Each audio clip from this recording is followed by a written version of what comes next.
Human rights assessment involves analyzing a situation from a human rights perspective, that is, from the perspective of rights as recognized in international and domestic laws and corresponding state obligations.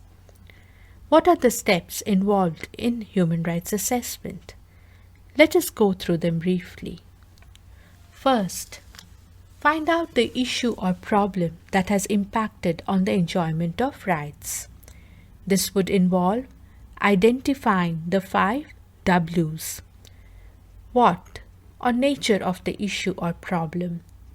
Who or the affected persons and persons responsible for causing the problem? Why or cause of the problem? Where or location of the problem?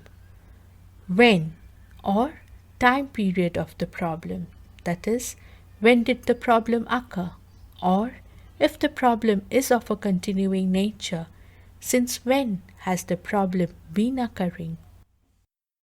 Second, based upon the facts gathered about the problem, identify the rights that have been impacted, whether or not the rights are recognized and protected in the domestic legal framework, whether or not the state has ratified the relevant treaty or convention. The answer to these questions would help in further clarifying the element of what. At this stage, it is possible to frame the issue or problem in the language of rights. Third, find answer to the question how. How does the problem result in a rights violation? In what manner did the state fail in its obligations, or what was the action or inaction on the state's part?